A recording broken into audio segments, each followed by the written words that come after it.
Bonsoir mesdames, bonsoir messieurs, action gouvernementale numéro 13, bienvenue à notre série d'entretiens avec les membres du gouvernement. Le Mali roule-t-il sur l'or? Oui, si l'on s'en tient au sens des mots et non de l'expression, avec d'importantes réserves et une production qui avoisine les 50 tonnes par an.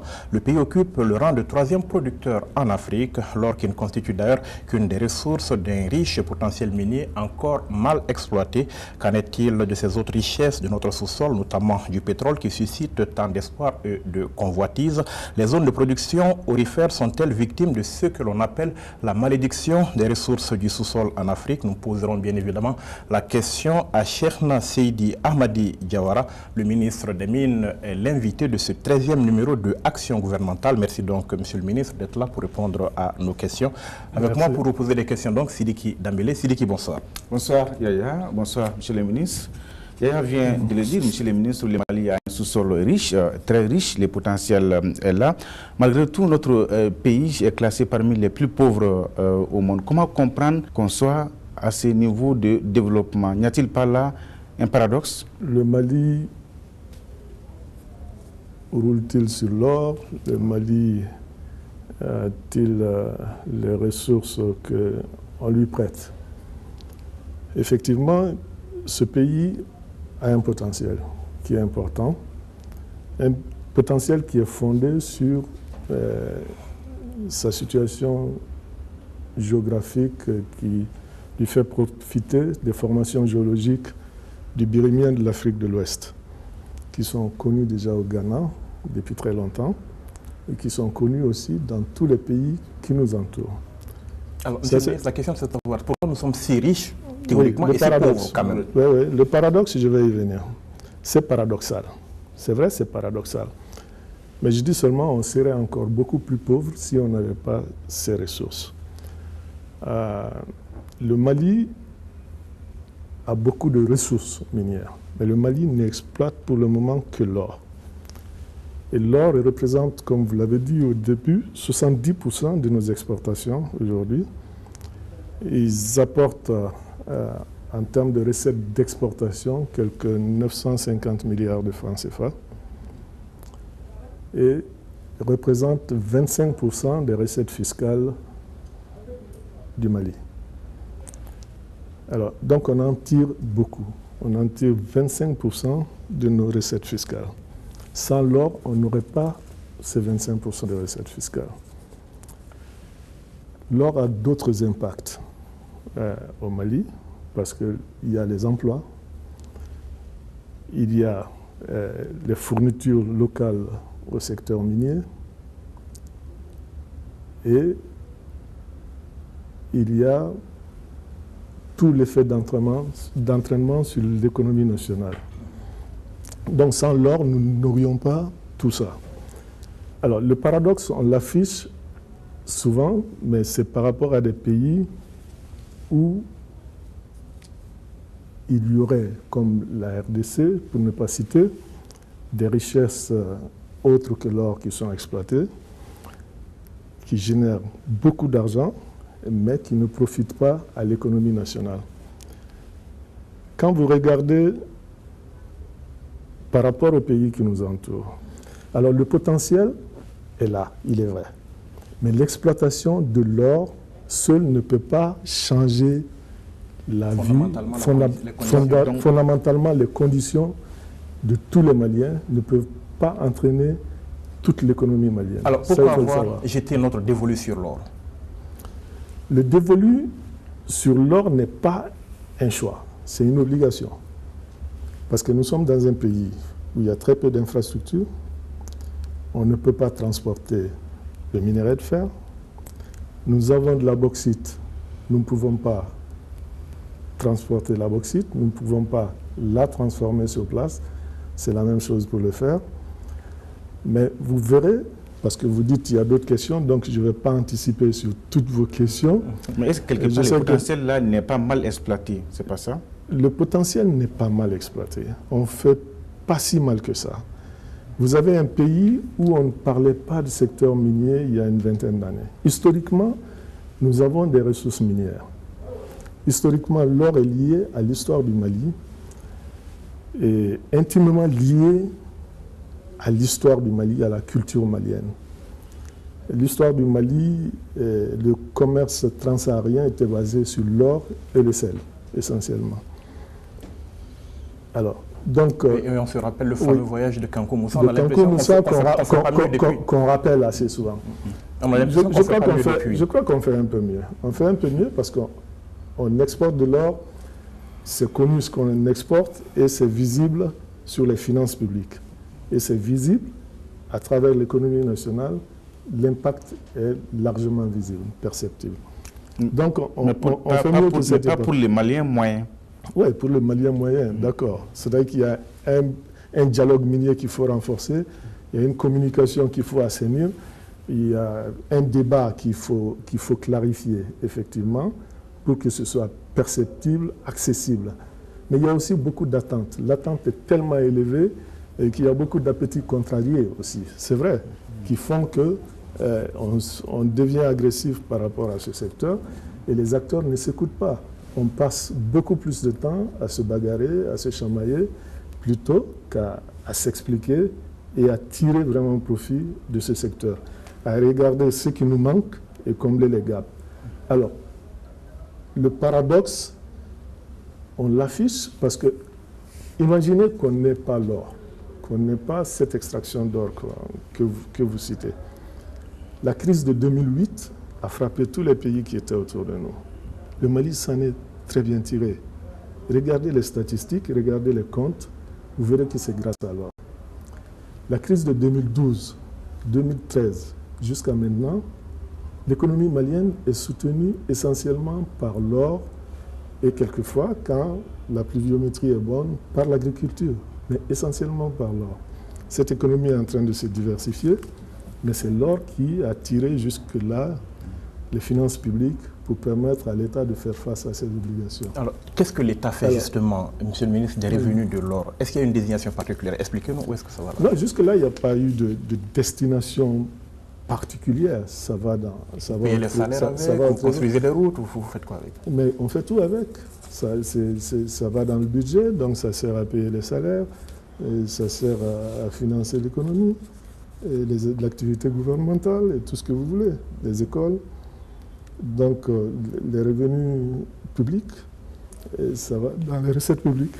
Alors, vous étiez en train de nous parler tout à l'heure des chiffres. Qu'est-ce que l'or fait entrer, grosso modo, dans le budget malien par an? En moyenne, entre 200 et 250 milliards de francs CFA par an. C'est ce que l'or rapporte au budget malien. Donc, si vous prenez les ventes totales qui tournent autour de 1000 milliards de francs CFA, 980, 950, un peu plus quelquefois, un peu moins quelquefois. Et vous enlevez les charges, les coûts d'extraction. L'or aujourd'hui à 1200 $ l'once. Les coûts d'extraction au Mali tournent autour de la moitié, donc vous enlevez 50%, vous êtes à peu près à 50 milliards, vous avez la moitié qui revient au Mali. Hein? C'est ça que les gens oublient, parce que quand on en parle, on prend généralement le chiffre d'affaires global, oui, et puis on dit le Mali n'a que ça. Voilà, justement, voilà. Monsieur le ministre, il y a toutes ces campagnes des ONG autour de la transparence donc des fonds issus de l'extraction des ressources minières. On va souvent y faire allusion. Ces ONG, comment est-ce que les gouvernements les considèrent? Comme des empêcheurs de tourner en rond? Non, pas du tout. C'est des partenaires et puis c'est des relais d'opinion. Et généralement, leur crédibilité internationale fait ce qu'ils disent, si c'est conforme aux chiffres que nous avons, que nous partageons d'ailleurs avec elles, ces ONG, nous facilite la tâche, effectivement. Ça donne une visibilité au Mali et un certain statut. Et pour la petite histoire, l'ONG qui a fait la publication récente sur l'or et puis qui est relayée, parce qu'ils ont de l'audience, par Jeune Afrique, par la presse nationale, cette ONG siège dans le comité de l'ITIE, avec nous. C'est publier ce que vous payez, pour ne pas dire son nom. Alors, donc, est informé des mêmes chiffres que nous avons. Sur certaines questions, elle a raison, parce que soulève des questions que nous sommes en train de traiter dans le cadre de la révision en cours du Code minier. Ça, c'est la stabilité des termes des conventions, et surtout le régime fiscal et douanier, parce que le Mali, dans le Code de 91, donne 30 ans de stabilité. Et dans tous les codes d'ailleurs qui ont suivi, et pratiquement, et je crois dans celui de 2012, c'est 25 ans pour le BIC, mais on peut ramener ça à des délais beaucoup plus courts dans les codes à venir. Là, ils ont raison. Mais sur les exonérations, l'exonération pendant l'exploration et la pratique dans le secteur minier, partout. Parce que l'investisseur vient, c'est un investissement à risque, n'est pas sûr du résultat investi, donc on lui facilite, on est en concurrence. Donc ce qu'il considère comme un manque à gagner pour l'État, vous ne considérez pas comme un manque à gagner? Ce n'est pas un manque à gagner parce que s'il n'y avait pas l'activité, il n'y aurait pas d'exonération. Et sans l'exonération, personne ne viendrait et il n'y aurait pas d'activité. Donc ce n'est pas un manque à gagner. C'est une incitation pour que l'opérateur vienne investir dans le risque. Monsieur le ministre, voilà. C'est vrai, mais il y a les ONG, il y a aussi les défenseurs des droits de l'homme. Quand la FIDH, la Fédération internationale des droits de l'homme, vous dit par exemple l'or au Mali n'est pas l'or du Mali, et encore moins l'or des Maliens. Que répondez-vous? Mais je dis seulement que la FIDH ne sait pas. C'est tout ce que je peux dire. Mais c'est au terme des enquêtes que nous avons effectuées sur le terrain ici? Non, je veux dire que c'est péjoratif, c'est exagéré. C'est tout ce que je peux dire. Parce que l'or du Mali, c'est l'or des Maliens. On peut dire, on pourrait en profiter plus, mais on aurait pu en profiter plus si on avait l'investissement à risque, si on avait des opérateurs miniers maliens qui pouvaient investir dans ce domaine, prendre tous les risques de l'exploration, qui étaient adossés à toute la logistique qu'il y a derrière les sociétés minières pour faire l'exploitation, pour faire le raffinage, pour faire la vente. On ne serait pas cherché En fait, mais quand on dit que la promotion de l'or pour l'investissement ne s'adresse pas à l'investisseur étranger spécifiquement. Il s'adresse à tous les investisseurs, y compris les Maliens. Quand vous regardez le secteur de l'or, dans le détail, et moi je l'ai fait. Je l'ai fait au niveau de ce qu'on appelle le core business, donc l'activité principale minière strictement. Là, ça, c'est les chiffres que je viens de vous donner. C'est 70% des exportations, c'est 25% des recettes fiscales, donc c'est important. C'est beaucoup d'emplois. Mais maintenant, dans le secteur des services, il m'est arrivé ici, dans une étude en 2009, avec le Foreign Investment Advisory Services de la Banque mondiale, donc la SFI, et de recenser une centaine d'entreprises, les plus importantes au Mali ici, et en leur posant deux questions, entre autres.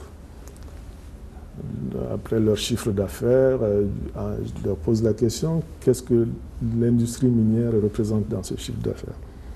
C'est entre 50 et 70%. Et je leur demandais, si on fermait les mines aujourd'hui, qu'est-ce que vous feriez? Elle me répondait, en 2009 en tout cas, mais le lendemain, nous plions bagages, c'est-à-dire que nous arrêtons. Alors là, il y a de grosses entreprises étrangères là-dedans, comme la malienne l'automobile, la manutention africaine, CFAO, mais il y a aussi des entreprises maliennes, comme Sogetra, que les gens ne connaissent pas, qui sont des entreprises de logistique, qui tirent énormément d'argent de l'or. Nous l'entendons bien, mais pour revenir quand même à l'esprit de la question de Sidiki, et je la pose d'une autre façon, il se dit aujourd'hui que l'or du Mali profite plus aux multinationales qu'à notre pays. Vrai ou faux? Je ne dirais pas que c'est vrai, je ne dirais pas que c'est faux. Je pense que c'est ni vrai ni faux. Non, ce n'est ni vrai ni faux parce qu'on a fait des codes. Nous avons fait des conventions types. Et ça, c'est spécifique au Mali. D'autres pays ont suivi. Nous avons fait des conventions types. Qui datent de quand? De quelle année? Des années de 91. Des conventions types qui ont été approuvées par l'Assemblée nationale. donc qui sont adossés au code minier. Et il y a même très peu de marge de négociation par rapport à ces conventions type. Et des conventions qui sont signées bien avant l'exploitation minière. Donc nous sommes d'accord avec ces compréhensions, nous sommes d'accord avec le partage des revenus. Avant les conventions et les sociétés anonymes concrètes, la seule mine qu'on avait, c'était la mine de Kalana, où on avait 100% de l'exploitation de Kalana. Mais cette mine n'était pas profitable. Est-ce que ça appartenait aux Maliens? C'est une mine qui était censée faire un certain productible, au minimum 1 tonne par an. Il n'a jamais dépassé les 300 kilos par an. Après avoir fait 500 kilos la première année, sinon il est tombé à 300 kilos, après la mine était noyée. Mais ça nous appartenait à 100%, on perdait de l'argent avec cette mine. Monsieur le ministre, personnellement, vous n'avez pas envie d'avoir un peu plus de cette manne-là aujourd'hui? On peut en avoir plus, mais ce que je vais vous dire, c'est qu'il y a des pays qui en avaient et qui ont même renoncé à leur participation dans le capital des sociétés. Le Ghana, par exemple, s'est complètement retiré du capital. La Tanzanie s'est retirée. Le Mali, on a voulu imposer ça au Mali dans les années 90 et nous avons résisté à l'époque pour que le Mali restât dans le capital. Et dans les termes de référence de la révision actuelle du code minier aussi, c'est l'un des principes qui reste, c'est-à-dire qu'on va rester dans le capital des sociétés minières. Et on y est. Mais avec quel pourcentage, monsieur le ministre? On y est pour 10% gratuit, avec la possibilité d'aller jusqu'à 20% en numéraire. Mais il y a aussi un malentendu qui est assez courant, c'est qu'il n'est pas interdit au Mali de décider de prendre un gisement et de dire on va exploiter par nous-mêmes, si on en a la capacité. Le problème, c'est qu'on n'en a pas. On n'a pas les capacités financières, on n'en a pas les capacités techniques, donc on est obligé d'aller au partenariat. Donc on est obligé de travailler à ces conditions-là avec les partenaires? Ou bien les conditions peuvent évoluer favorablement pour nous? Obligé, pas dans le sens où peut-être je perçois dans votre intonation. Absolument. Oui, c'est ça le sens, oui. On est obligé parce qu'on fait la politique de nos moyens. On fait la politique de nos moyens. Il ne sert à rien d'avoir une Mercedes dans le garage quand on n'a pas de permis de conduire et quand on ne sait pas conduire. On va marcher à pied. Hein? Donc, on est obligé de partager. Les investisseurs, on va les chercher. Hein. On va les chercher, on les convainc, on leur parle du Mali. On leur vend le Mali, on les prie de venir pratiquement. On ne vend pas le Mali parce que... Non, vendre c'est pas péjoratif cette fois-ci. Au pied de la lettre, on ne vend pas. Même si quand l'État prend seulement 20%, les 80% reviennent à cette société-là. Quand l'État prend par exemple 20%, oui. Les 80% reviennent à ces sociétés-là. Ce que vous ignorez, c'est que l'État prend 20%, ces sociétés prennent 100% de l'investissement. 100% de l'investissement, ce sont les sociétés.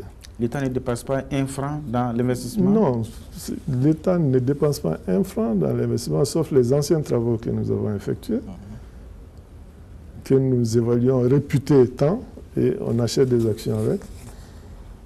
Et nous participons au capital. Il n'y a que le code de 2012 qui a instauré le fait que pour la participation au capital, ce sera à la valeur du marché. Donc il faut faire l'évaluation de la société pour définir le mode d'acquisition des actions en numéraire. Alors, monsieur le ministre, on est dans ce processus. Sinon avant, même les 10% supplémentaires, on les achetait sur la valeur du capital commercial. Alors, quand votre prédécesseur au département des mines, à l'arrivée de IBK, a annoncé qu'on va, s'il le faut, revoir les contrats miniers, la déclaration avait suscité beaucoup d'espoir chez les Maliens. Donc, il ne faut pas en attendre grand-chose.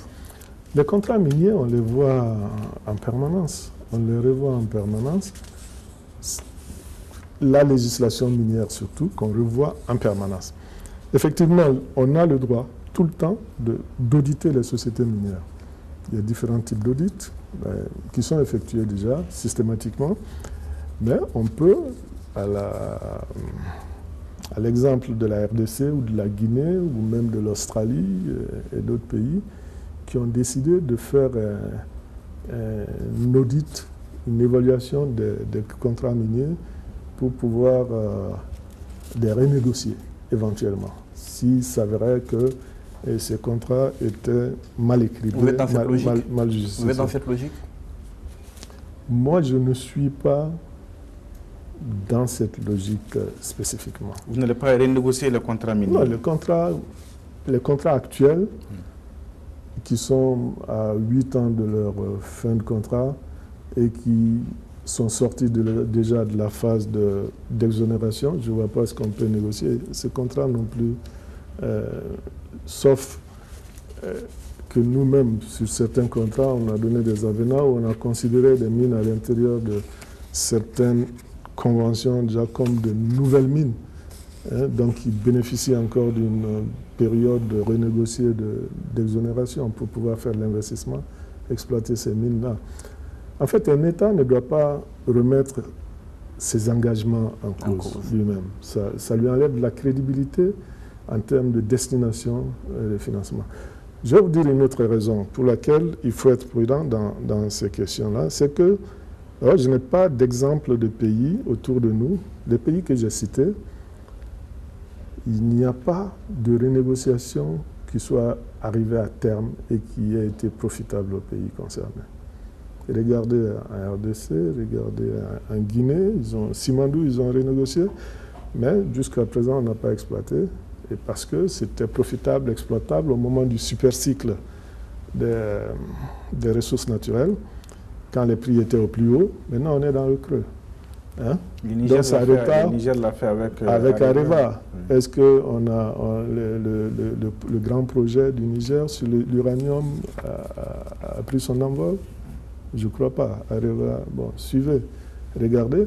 Aujourd'hui, l'uranium est en train de repartir. Peut-être que ça va repartir. On peut toujours améliorer.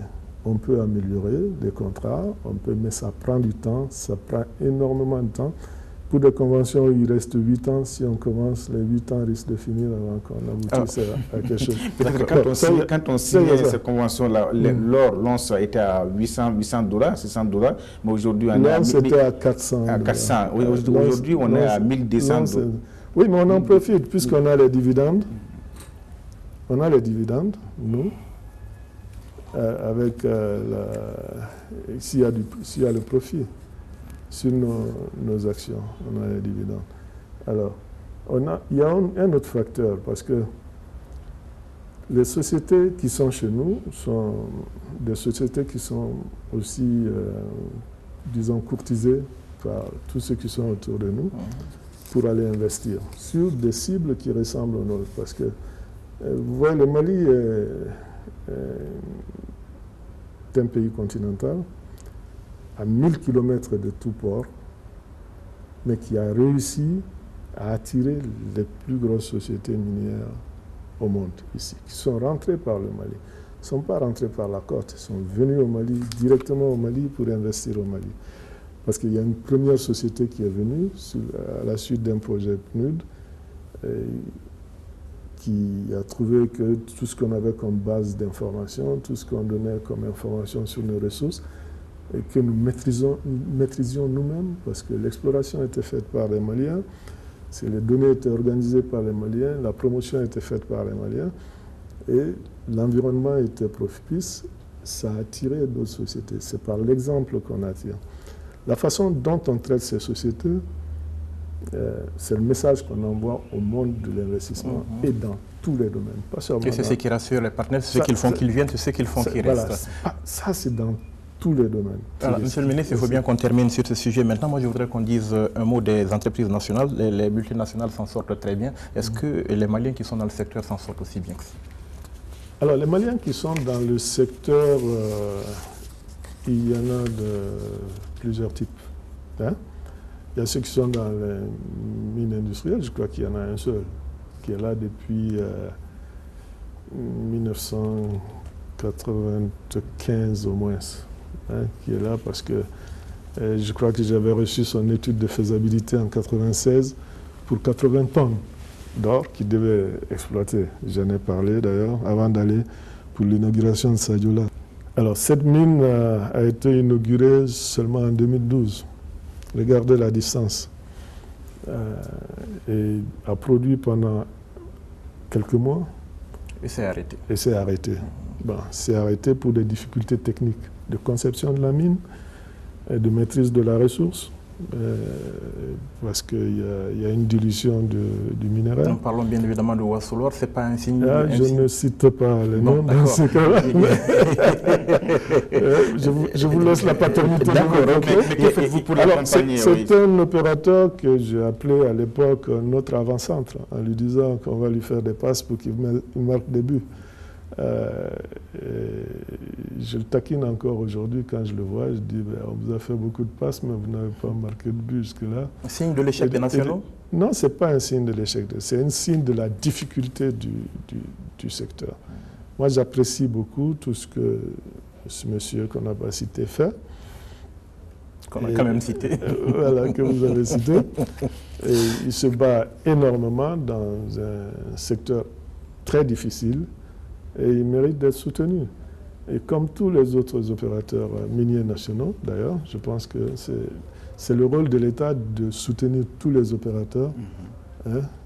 Bon, maintenant, s'il y a d'autres aspects, c'est géré ailleurs, mais vraiment, je crois que l'État doit être impartial et soutenir tous les opérateurs miniers, tous ceux qui viennent pour investir dans notre pays. Oui. D'accord. Sur la question, le président Ibeka s'était engagé à créer 16 mines d'ici la fin de son mandat. Si on fait le calcul aujourd'hui, on est à 9 mines, moins les 2 qui vont fermer, ou bien qui ont fermé déjà. Croyez-vous capable de relever ces défis? Alors, il reste quand même 2 ans avant la fin du mandat. On est en train de se battre pour lancer un certain nombre de mines. Et 16 mines, je présume qu'il ne s'agit pas de 16 nouvelles mines. S'il faut passer des 10 qu'on a à 16, on n'y arrivera peut-être pas. Mais peut-être au moment où il le disait, il se fondait sur le fait que l'or était à 1800 $ l'once. Il se fondait sur le fait que toutes les ressources minières étaient ce qu'on appelle le super cycle minier, où tout le monde veut investir, et dans l'or, et dans le pétrole, dans le fer, et partout. Et la demande chinoise est en train de tirer, la croissance chinoise est à 2 chiffres, le Brésil est à 2 chiffres, la Chine à 2 chiffres, tous les BRICS, quoi. La Russie est à 2 chiffres, ce qui n'est pas le cas aujourd'hui. Regardez tous ces pays qui étaient les pays qui tiraient l'industrie minière, aujourd'hui qui sont dans le creux de la vague. Donc l'industrie est dans le creux de la vague. Peut-être les 16 mines, on les avait, mais vous savez, quand le prix de l'or chute, des mines, ça disparaît au fur et à mesure. Surtout les projets miniers, les projets avancés, ce qui était rentable de mettre en production, qui intéressait les investisseurs, on s'en débarrasse. Ça devient un projet en ce qu'on appelle care and maintenance. Et puis, il y a d'autres projets qu'il faut aller chercher. Aujourd'hui, on a de gros projets. On a FECOLA, qui est un gros projet. On a Yanfolila, qui est un bon projet, sur lequel on est en train de travailler. Donc, ça, c'est des projets qu'on va essayer de faire avancer. Siama aussi, le souterrain, qui peut venir dans les délais que l'on cite. Mais c'est des projets importants. Alors, si on ne le fait pas en nombre de mines supplémentaires, on le fera peut-être en ressources supplémentaires. Et puis il y a Sadiola, sulfuré aussi, qu'on pourrait lancer d'ici. Monsieur le ministre, je propose qu'on passe à un autre thème, vu que le temps y file énormément. Alors, parlons développement local, monsieur le ministre. Les populations, à la base, les populations des sites qui abritent donc ces mines, elles se plaignent beaucoup. Est-ce que vous avez l'impression qu'on fait un faux procès aux entreprises, aux multinationales, aux entreprises qui font de l'extraction de l'or notamment? Est-ce que vous avez l'impression qu'on leur fait un faux procès par rapport au développement local? Pas du tout. Même les entreprises même sont conscientes qu'on ne leur fait pas un faux procès. J'étais à la conférence de Cape Town à Indaba Et j'ai entendu les responsables des entreprises qui sont chez nous ici dire elles-mêmes qu'elles ne font peut-être pas suffisamment dans ce sens et qu'elles devraient faire plus. Et vous êtes convaincu qu'elles ne font pas suffisamment? Oui, mais je suis convaincu qu'elles peuvent faire plus. Elles font beaucoup, mais peut-être qu'elles sous-estiment nos difficultés et la détresse de ces populations dans ces conditions-là, et puis le contraste que ça crée entre la mine et puis la prospérité d'une mine et la misère. Voilà, la misère autour. Et le dégât que ça fait dans l'opinion et tout ça, peut-être qu'elles sous-estiment. Mais la faute à qui, Monsieur le ministre? Les populations en veulent à l'État, parce que l'État négocie en leur nom. Je vais vous expliquer. C'est la faute à tout le monde. Honnêtement, ce n'est pas au niveau des négociations qu'il y a un problème. Parce que les fonds sont prévus et les fonds sont transférés aux collectivités locales. Et les fonds existent dans les zones minières.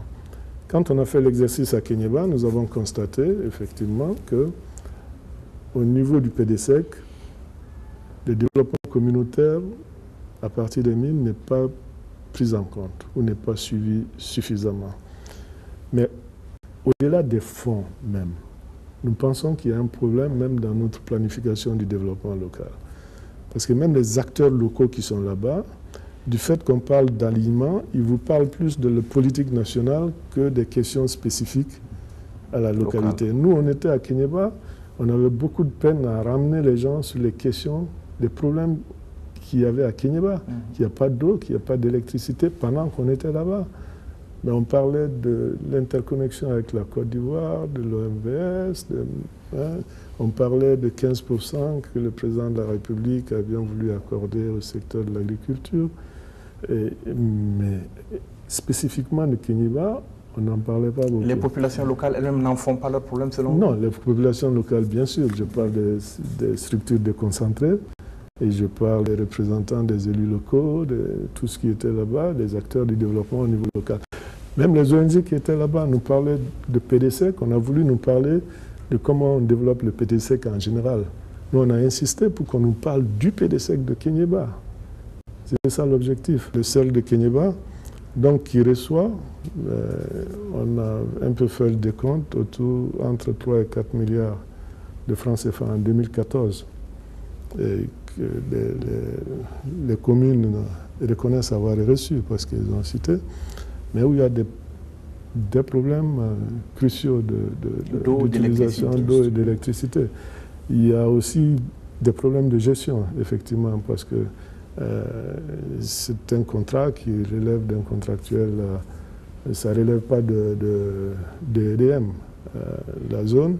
Donc l'argent là est mal géré, c'est ça? L'argent des industries. Je ne dirais pas ça. Ce n'était pas l'objectif de l'atelier que nous avons fait. On ne parle pas de l'atelier, on parle de la chose elle-même. Insuffisant et mal géré.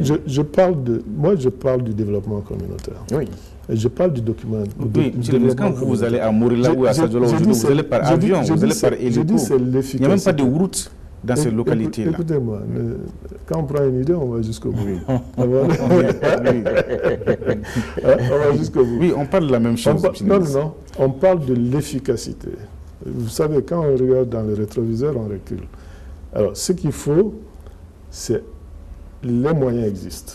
Parce qu'on parle de 2014. Il y a des problèmes qui sont en face de nous. On s'attaque aux problèmes où on va chercher des pouces sur la tête des gens en disant « mal géré, moi, mon problème, c'est pas ça. Moi, mon problème, il y a des ressources. On a le PDSEC.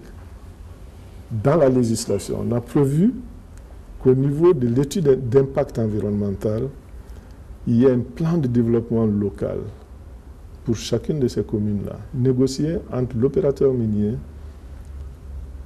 et les communautés, signé et annexé à la demande de titres pour l'exploitation. Sans l'intervention de l'État.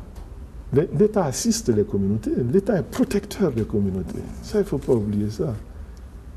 Toutes les structures de l'État assistent les communautés dans ces négociations-là. Et il y a la DENACPN qui approuve donc, le processus, l'EIS, l'étude d'impact environnemental et social, le plan de gestion environnementale.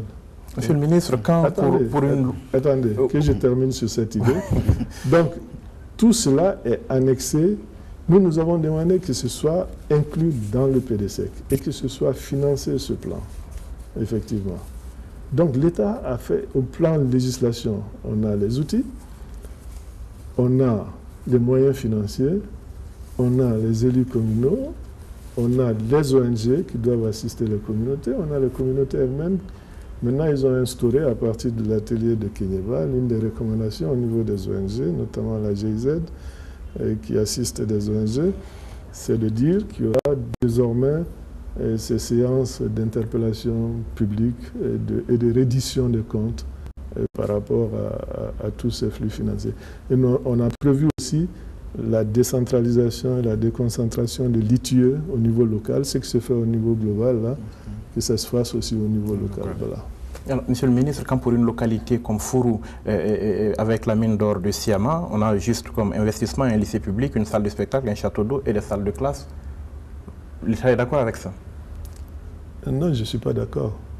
Moi, mon souhait, c'est que, effectivement, tous ces investissements précèdent l'activité minière, d'ailleurs. Que l'opérateur minier vienne trouver que ça, c'est déjà fait par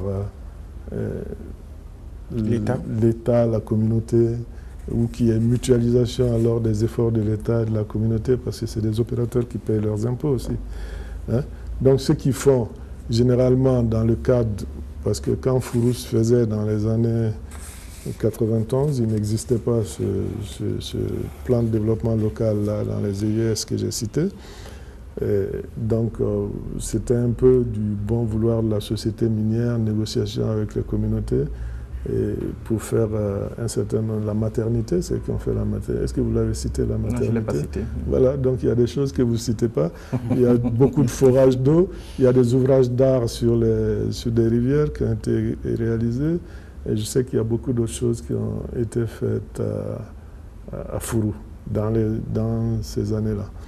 Aujourd'hui, il y a Fourou, la mine de Siama, qui est en négociation avec nous pour son interconnexion sur le réseau d'EDM, le réseau énergie d'EDM, et sur toute la ligne de Siama à Sikasso.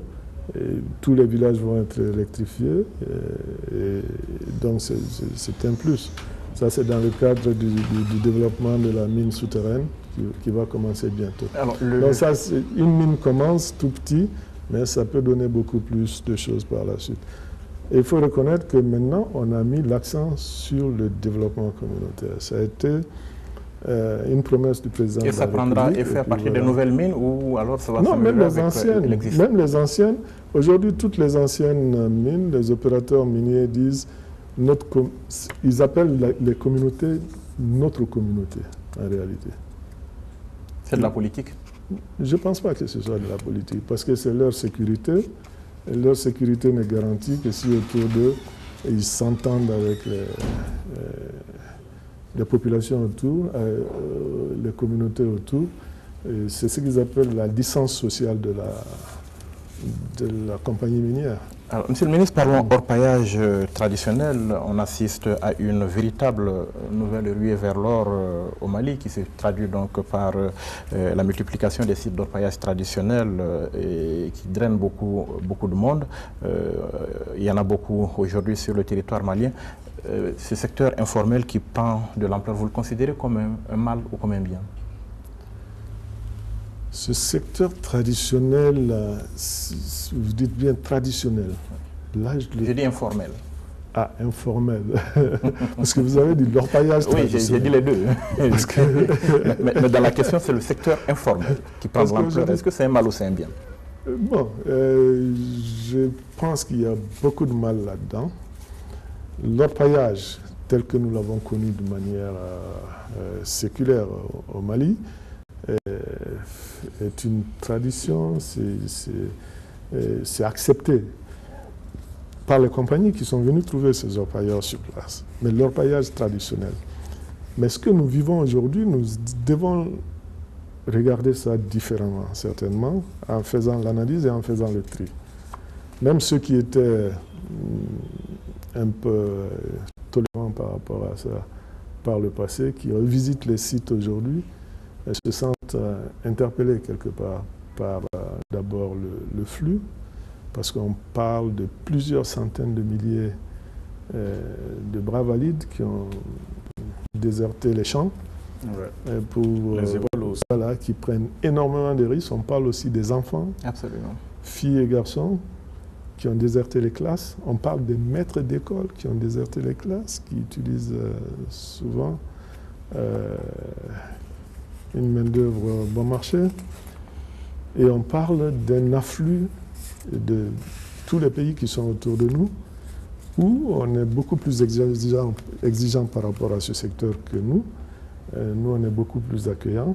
Et du fait que c'est les mêmes communautés qui sont de part et d'autre des frontières, donc on a beaucoup d'afflux et avec des pratiques, avec des produits chimiques, et, disons, auxquels nous ne sommes pas habitués. Vous dites qu'on est un peu plus accueillant. On est tolérant, on est beaucoup plus... C'est plus que de la tolérance, excusez-moi. Non, on est accueillant, nos populations sont accueillantes. C'est plus que cela. C'est plus que cela. On est accueillant. On ferme les yeux sur des choses graves. En tout cas, c'est des choses graves. Mais est-ce qu'on ferme les yeux? Je ne crois pas. Je crois pas. C'est peut-être un pays qui est un peu plus fragile que les autres aujourd'hui, où les forces de sécurité sont sollicitées sur plusieurs fronts, avec des moyens limités, et qu'il faut... et des méthodes doivent être recherchées. Cela dit, dans la recherche de solutions, toujours, parce que je pense que c'est ça le plus important, nous avons imaginé depuis très longtemps ces couloirs d'orpaillage pour pouvoir cantonner les orpailleurs dans ces sites-là. Et aujourd'hui, les sociétés minières, dans leur permis elles-mêmes, sont en train de parler aux villages, aux villageois, de négocier avec ceux-ci pour faire des forages, rendre de l'eau disponible dans les couloirs d'orpaillage, déterminer des zones qui sont adaptées à leurs pratiques de manière saine et qui seraient rentables pour ces sociétés-là, pour les aider à se fixer et à faire une activité rentable. Le problème, c'est que la pratique n'est plus saine. Qu'est-ce que vous faites pour qu'elle devienne saine? Il va falloir faire le tri. Il va falloir faire le tri, mais ça se fait avec tout le monde. Ça ne se fait pas uniquement avec la force, ça se fait avec les communautés elles-mêmes. Et je voulais rappeler une déclaration qui a été faite à Kenyeba. C'est venu des représentants des communautés, puisque vous dites qu'est-ce qu'elles pensent de ceci, cela. Il y en a un qui s'est levé, qui a pris la parole, qui a dit, alors, il y a des gens qui viennent d'ailleurs, qui se mêlent à nous, qui viennent avec des pratiques, des produits qui ne sont pas de chez nous, et qui polluent nos rivières, qui polluent nos terres. Quand ces personnes-là repartent avec leur or, ils vont aller construire chez eux. Ils vont entretenir leurs femmes, enfants, ils vont faire des investissements chez eux. Et nous, nous restons avec des terres qui ne sont plus propices à l'agriculture, qui ne sont plus propices à l'élevage, et il n'y a plus d'or, et nos eaux sont polluées. Il dit, ici, vous êtes là, tous les chefs de village réunis, tous les notables de Kenyeba, vous savez qui ils sont, où ils sont, où les produits sont gardés, et comment c'est véhiculé, d'où ça vient et à quoi ça sert. Et dit, si on n'arrête pas ça nous-mêmes, c'est ce qu'il a dit, et si on n'arrête pas ça nous-mêmes, on ne peut pas s'en prendre ni aux autorités, ni à qui que ce soit. Traduction, si l'État ne prend pas ses responsabilités, nous on prendra les nôtres. Non, ce n'est pas ça. Ce n'est pas ça. L'État est là pour prendre ses responsabilités avec eux. Mais aujourd'hui, l'État va être dans un dilemme s'il faut venir marcher et sur les délinquants et sur les notabilités en même temps pour résoudre un problème. En ce moment, c'est la presse qu'on aura sur le dos. C'est tout le monde qu'on aura sur le dos. Donc en fait, il faut faire le tri, mais il ne s'agit même pas de ceci uniquement, parce que souvent, même ceux qu'ils appellent des étrangers ont des partenaires ailleurs. C'est un système qui est devenu rentable dans un réseau qui est beaucoup plus méandreux et une toile qu'il faut examiner. Voilà. Merci. Parlant des solutions, toujours, Monsieur le ministre, il y a un arrêté interministériel pour réglementer les périodes de fermeture et d'ouverture des sites d'orpaillage.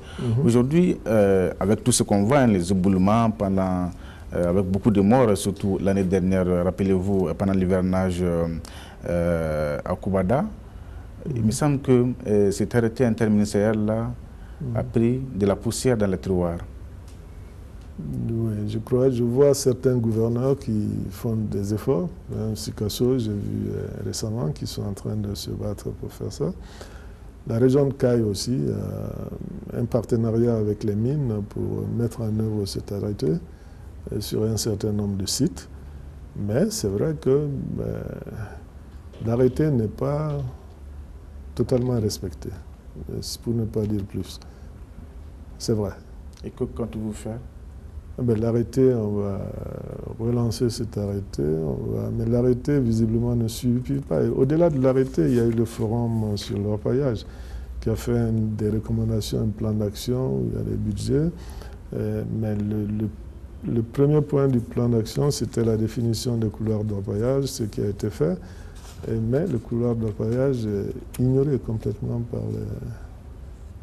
les orpailleurs qui ne veulent pas y aller. Il n'y a pas d'eau parce qu'ils connaissent d'autres sites qui ont fait l'objet d'exploration et qui savent qu'il y a du minerai là. Et que l'orpaillage aujourd'hui même a changé de nature parce que ce n'est plus l'orpaillage traditionnel comme vous l'avez appelé. C'est des pelles, c'est des concasseurs, et c'est des gens qui descendent plusieurs dizaines de mètres maintenant sous terre. Et donc on ne peut plus comparer à ça génère de conflits avec les industries minières, avec les pays voisins, avec les communautés. Bon, avec les pays voisins, je n'ai pas encore... Oui, Guinée, Mali. Ah ouais, les communautés qui se... Oui, entre elles, oui, c'est vrai que ça arrive. Et que l'État est obligé d'intervenir pour apaiser les conflits. Alors, un seul mot, Monsieur le ministre, de l'impact environnemental pour boucler ce long chapitre quand même sur l'or qui a été malheureusement trop long. Alors, avec tous ces sites d'orpaillage répertoriés à travers le pays, quand ça finit, c'est des champs détruits, des cours d'eau empoisonnés, avec les compagnies minières aussi, quand l'or finit, c'est de grands cratères qui sont ouverts. Alors, quelles mesures pour lutter contre cet impact environnemental concrètement? Alors pour les mines industrielles, je suis obligé de dire qu'il y a une étude d'impact environnemental et social et puis un plan de fermeture des mines. Donc quand une mine ferme, il y a toujours des négociations pour la fermeture avant que l'opérateur passe la main au gouvernement ou à un repreneur selon les vocations du site qui sont définies par la commission de fermeture. Le Mali n'a pas d'expérience de fermeture de mines jusque-là. Donc nous sommes en face des premières fermetures de mines. C'est pourquoi moi j'en ai fait un volet important de mon activité actuellement.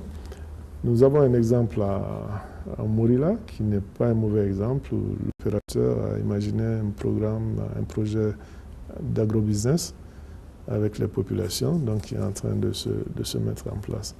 Et il y a des opérateurs qui ont fait différentes propositions, et je suis confiant que dans le cas de Morila, ce sera un exemple à suivre, parce qu'il y aura un opérateur qui va prendre et puis qui va continuer à donner de l'emploi aux communautés et qui va continuer dans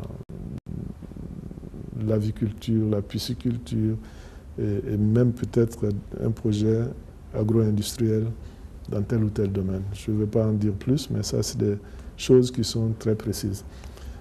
Alors, bon, l'orpaillage, c'est lié à la nature informelle de l'activité que vous avez citée.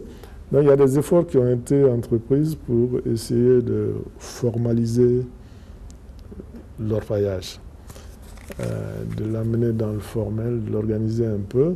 Il y a eu des coopératives par le passé. À Sitakili, il y en avait. Mais c'est des coopératives qui ont disparu, comme ça, comme par enchantement. Donc, visiblement, ce n'est pas ça la solution. Les petites mines font l'objet d'une législation spécifique. Mais aujourd'hui, on a des exploitations mécanisées, mais qui ne s'inscrivent pas dans l'optique de la petite mine, parce qu'ils ne viennent même pas chercher des titres. Ils vont trouver un site qui est déjà exploré par quelqu'un d'autre qui a investi dans le cadre de l'exploration, et ils viennent, ils ramassent, et puis ils commencent à traiter, et par l'effet de nombre, ils imposent leurs règles. Alors, mais ça, l'État doit résoudre ces problèmes-là. Une fois que le tri est fait, que ceux qui sont petites mines doivent aller dans la législation, parce que la législation existe, on peut s'occuper de l'orpaillage, en faisant en sorte que l'orpaillage soit géré entre l'opérateur minier qui a le permis ou les zones libres de tout permis, mais selon des normes et des pratiques. Ça peut rester dans, je ne dirais pas dans le domaine informel, mais dans le domaine artisanal en ce moment. L'or artisanal peut être commercialisé, peut être transformé localement par les bijoutiers. Et tout ça, ça peut être dans le prolongement de l'artisanat. Dans le cadre de la diversification, notre pays a souvent exploré beaucoup de pistes, parmi lesquelles le pétrole, monsieur le ministre. Alors, une question pour entrer dans le pétrole. Il paraît que cela nourrit un peu le conflit au nord. Vrai ou faux? Je l'entends. Comme vous l'entendez, je n'ai pas les moyens de vérifier. Mais je m'imagine bien que ça peut exciter certains esprits et croire que c'est l'Eldorado et puis dès demain on va avoir le pétrole et puis on sera riche comme le Koweït ou l'Arabie Saoudite. Mais le pétrole, aujourd'hui, même les pays qui l'ont depuis des années ont des soucis avec les prix du pétrole. Donc ça veut dire que le pétrole en lui-même n'est pas la solution. La solution, c'est vraiment le développement harmonieux, c'est la paix, c'est la sécurité. Et le potentiel pétrolier du bassin de Taoudéni est relativement faible. C'est ce qu'on appelle les nouvelles frontières, où l'exploration vient quand le prix du pétrole est très haut. Et maintenant, quand les prix sont bas, comme en ce moment, les sociétés ne viennent pas toujours dans le bassin de Taoudéni. Nous avons eu la chance, à un moment où les prix étaient plus hauts, le gouvernement a pris les bonnes décisions et a créé l'OREP, l'agence, découpé les bassins en blocs, proposé à l'investissement et les investisseurs sont venus. Donc il y a eu des études complémentaires sur la base de synthèses qui avaient été faites dans les années 80, au début des années 80. Aujourd'hui, avec toutes ces données, on a la possibilité, maintenant qu'on est dans le creux, de préparer le prochain cycle. Donc de faire encore de nouvelles synthèses et d'aller vers l'exploration. Le premier baril déjà en 2009, monsieur le ministre. Oui, oui. Ceux qui l'avaient annoncé avaient peut-être de bonnes raisons. Aujourd'hui, moi, je n'ai pas de raison de dire qu'on aura un baril en 2017, je ne peux pas vous le dire. Je ne peux pas vous donner d'année en disant on aura les barils. Je peux vous dire seulement j'espère qu'on aura des barils un jour ou l'autre. Il n'y a pas de raison qu'on ne l'ait pas. Le bassin de Taoudéni aujourd'hui n'offre pas d'argument, surtout aux géologues pétroliers que je suis, de dire qu'on aura le baril tel jour ou telle année, mais ne m'autorise pas non plus de dire qu'on n'aura pas le pétrole dans le bassin de Taoudéni. D'accord, monsieur le ministre, si la recherche du pétrole aujourd'hui n'est pas une priorité pour vous, est-ce que c'est parce que vous craignez la malédiction du pétrole ou bien c'est parce que le cours du pétrole a chuté?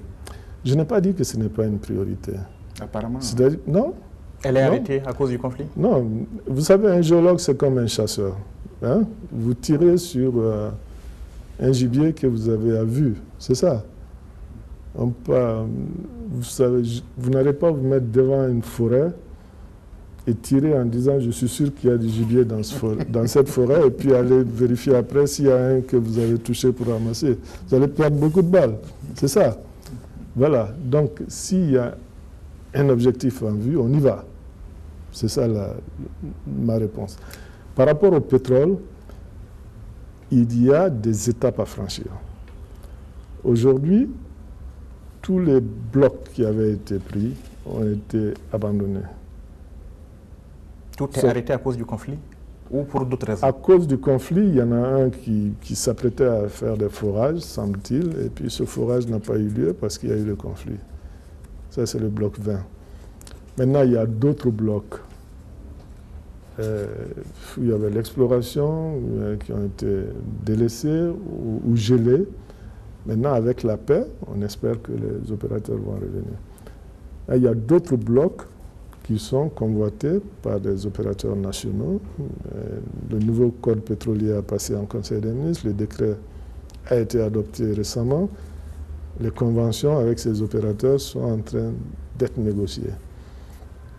Aujourd'hui, le bassin de Taoudéni, il y a des informations comme quoi il y a de nouvelles méthodes d'évaluation qui lui accordent du crédit, ce qui nous donne l'espoir que quand il y aura la paix, les investisseurs vont revenir. Mais nous, les moyens que nous avons, parce que les données qui ont été produites pendant ces dernières années, depuis que l'OREP existe, sont disponibles. Et nous allons y mettre les efforts pour faire actualiser les synthèses qu'on avait avant et faire de la promotion sur ces bassins. Monsieur le ministre, un mot des autres ressources minières du pays. Qu'est-ce qu'il y a de plus prometteur dans ce pays en matière de diversification et sur quoi vous comptez mettre l'accent dans les D'accord. Nous avons un pays qui a les plus grandes ressources de calcaire de la sous-région. On a une industrie de ciment qui explose aujourd'hui. Il n'y a pratiquement pas de mois s'il n'y a pas un investisseur qui vient demander un permis, il se chevauche pour faire une usine de ciment. Il y a eu Wassem, il y a eu les Marocains, il y a Dangote, il y a d'autres qui sont là, qui font du ciment. Et la mine de Loulo consomme 300 tonnes de ciment par jour.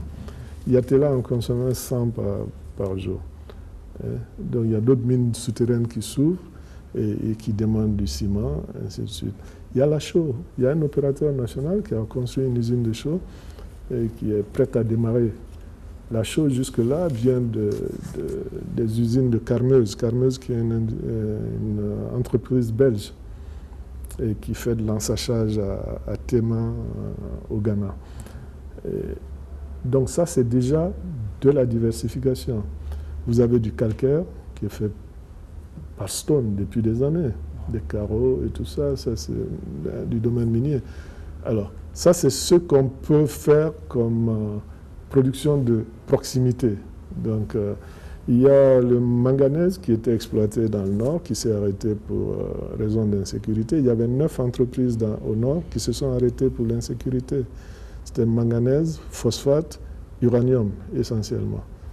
Les deux autres, le manganèse c'était l'exploitation, l'uranium phosphate c'était l'exploration et la construction d'une mine, une nouvelle mine pour le phosphate, l'engrais par Toguna. D'accord? Alors, au sud, vous avez des gisements de bauxite, vous avez du fer, et vous avez beaucoup d'autres minéraux. Vous avez le lithium à Bougouni pour les batteries électriques. Une ressource à substituer immédiatement à l'or, éventuellement? Non, pas à substituer, à accompagner l'or. L'or, on a des ressources. Là, on a 900. Oui. Là, on a plus de 800 tonnes connues en ressources et en réserve, et pour une production au rythme actuel de 16 ans. D'accord. On a de l'or garanti pour 16 ans encore. Mais si on devait substituer quelque chose à l'or aujourd'hui, ce serait quoi? On ne substitue pas, on accompagne. Maintenant, d'autres substances qui peuvent apporter quoi? Parce que c'est des substances différentes. Si on avait les infrastructures, c'est-à-dire l'énergie et le transport, on pouvait commencer à faire le fer, la bauxite, ça c'est beaucoup plus industrialisant. Et ça demande beaucoup plus d'efforts, ça demande beaucoup plus d'énergie. que l'or, c'est différent. Puisque vous ne voulez pas entendre parler de substitution, est-ce qu'il y a une autre ressource qui peut nous rapporter autant que l'or nous rapporte aujourd'hui? Ah ouais, vous parlez des finances publiques, vous. Hein? Vous parlez des finances, vous parlez comme un ministre des Finances. D'accord. Ah, peut-être que je le ferai. Ouais, d'accord. Alors, quelque chose qui peut nous rapporter beaucoup plus que l'or, c'est le diamant. On avait nourri un espoir comme ça après le 6000, parce qu'il y a beaucoup de petites anomalies géophysiques qu'on avait identifiées, qui pouvaient être des kimberlites, qui ont été testés, qui n'ont pas tout donné. Mais des indices de diamants existent et la recherche dans ce domaine aussi progresse. Et si jamais on avait ça, on pourrait valablement remplacer l'or, oui, effectivement. Ok, des sources locales, monsieur le ministre, annoncent que l'exploitation de l'uranium serait en cours à Kidal par des puissances étrangères. L'information a fait la une de certains journaux il y a 2 mois. Vous en savez quelque chose? Localement? Des journaux ici au Mali? Oui, au Mali. Ah oui, non. Bon, ça ferait plutôt sourire, quoi, parce que qui connaît comment fonctionne une usine, une mine d'uranium? Il faut aller voir à Arlit. Je crois que le président de la République était récemment en Namibie. Vous avez vu la mine d'uranium. Donc c'est des tonnes et des tonnes de minerais avec de très faibles teneurs. Les teneurs sont extrêmement faibles, moins de 10%. Et qu'on envoie à l'usine avec beaucoup d'eau pour transformer des intrants en ce qu'on appelle les yellow cakes. Les yellow cakes qu'on met dans des fûts qui sont transportés par train ou par camion pour aller au port, après par bateau. Je vois mal comment ça peut se faire dans le contexte actuel, en l'espace de 2-3 ans de Serval, les mines d'uranium pour développer, après la recherche, qu'on a déjà découvert qu'il y a une mine. Vous avez Rockgate qui était à Faléa, qui s'est fait racheter récemment par Denison. Justement, j'allais en venir. Oui, bon, donc c'est des années et des années de recherche. Avant Rockgate, il y avait Areva là-bas. Avant Areva, il y avait Kojima depuis les années 80. Alors Kidal, vous dites que ce n'est pas possible. Faléa, l'opérateur apparemment s'est retiré. C'était à cause de la pression, de tout le bruit que cela a soulevé, ou parce que le prix du minerai a chuté? Est-ce que l'opérateur s'est retiré? Selon les informations que nous avons, oui. L'opérateur a été racheté par une autre société. Oui, c'est cette société qui s'est retirée selon nos informations. Denison s'est retiré? Oui. Ah, ça doit être très récent alors, parce que cette information n'est pas remontée à moi. D'accord. Vous êtes rapide. Vous êtes très très rapide. Donc si la société s'est retirée, c'est peut-être à cause du prix de l'uranium, parce que les sociétés sont habituées à la pression, sont habituées au conflit, et il faut retenir que de 2012 à aujourd'hui, avec tout ce qu'on a traversé, les sociétés n'ont pas perdu une journée de production. Elles ont produit tous les jours au même rythme, tel que planifié. Il n'y a pas eu un jour de production de perdu. Elles se sont adaptées, ils ont substitué du personnel national aux expatriés, ils ont piloté à distance, ils ont formé. Vous avez à Loulo aujourd'hui une mine comme Gara, une mine souterraine que j'ai visitée, où il y a des centaines de jeunes Maliens qui opèrent la mine dans toutes ses composantes, avec une moyenne d'âge de 30 ans.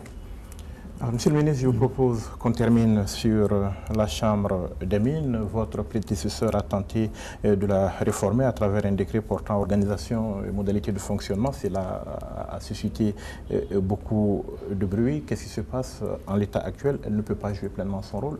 Qu'est-ce que vous voulez changer? Alors, la Chambre des mines a été imaginée et conçue au Mali, comme partout d'ailleurs dans tous les pays miniers, pour servir d'interface entre les opérateurs miniers et l'État. C'est une chambre professionnelle qui a un rôle très important dans le secteur minier. Il y a beaucoup de questions qu'on a débattues aujourd'hui et des questions qui me sont posées par rapport aux communautés, par rapport, je parle des entreprises minières, je parle des orpailleurs, je parle dans d'autres pays, ce serait peut-être le président de la Chambre des mines qui serait interpellé sur ces questions-là, qu'est-ce qu'il est en train de faire pour apaiser ce climat, pour faire en sorte que le secteur soit beaucoup profitable pour tous les acteurs du secteur. J'ai beaucoup de respect pour cette institution.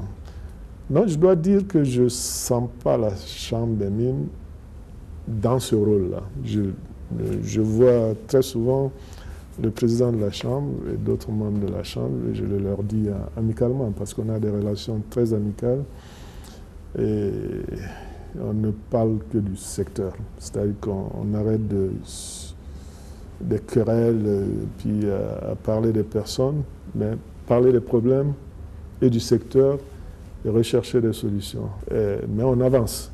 On avance avec ce qu'on a, et pour mettre en place une chambre des mines qui représente l'ensemble des opérateurs du secteur. Il y avait justement une question qui fâchait un peu, si j'ai bien compris, c'est l'entrée des opérateurs internationaux dans la chambre des mines. Elle est résolue? Alors, qu'est-ce que vous en pensez, vous même, Rien, en termes de bon sens? Non, vous n'êtes pas que journaliste, vous êtes citoyen de ce pays.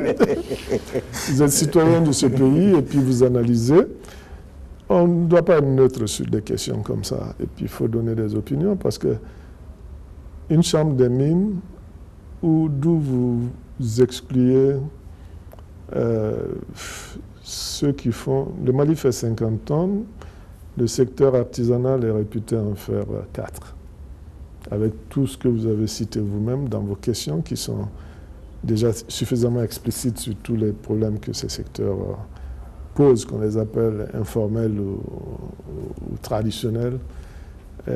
Donc, 4%, c'est 4 tonnes sur 50, c'est 8% de la production. Mais c'est les 42% qui payent 100% des taxes. Et qui payent 100% du personnel salarié formel du secteur. Ce n'est pas normal qu'il soit exclu. Est-ce que c'est normal qu'il soit exclu de la Chambre? Non. Est-ce que c'est normal que l'opérateur national, il y a un national que vous avez cité, qui fait beaucoup d'efforts, qui va chercher des partenaires au niveau des banques, qui prend tous les risques, qui paye les taxes, et qui paye ses redevances, et qui est aussi dans le pétrole, parce qu'il est à Petroman, il paye ses redevances à l'OREP, et que celui-ci ait une carte, et que l'orpailleur qui a une carte de 100 francs ait la même voix, le même poids et décision pour ce que la Chambre doit faire. Donc que l'opérateur étranger qui vient, qui paye 300 millions de dollars d'investissement, et pour savoir qu'est-ce qu'il faut faire avec son investissement, il ait la même voix que celui qui a payé sa carte à 100 francs. Il faut que cela change. Tout cela fait partie des réformes. Donc, voilà. Il faut que la personne qui prétend diriger la Chambre soit une personne représentative de l'ensemble des opérateurs miniers. Donc, la Chambre peut avoir une activité très positive, valorisante, et que ce ne soit pas toujours voilà, des discussions à ne pas terminer. Absolument. On souhaite pour vous une chambre comme ça au Mali. On espère bien que les réformes que vous envisagez vous permettront d'aboutir à cela. Le temps qui nous est imparti est largement dépassé, Monsieur le ministre. Ah déjà, oui. je me plaisais à votre compagnie. Nous aussi, mais on va devoir arrêter. Non, je me plaisais vraiment à votre compagnie. Nous aussi, mais on va devoir arrêter. J'aurais voulu continuer, mais je suis à votre disposition pour continuer ces discussions, ces débats, autant que vous voulez. Je vous remercie. Merci, Monsieur le ministre, d'avoir répondu à nos questions. Merci. Merci, mesdames, messieurs, d'avoir été avec nous. Rendez-vous la semaine prochaine pour un autre numéro de Action gouvernementale. Bonne suite de programme sur le RTM.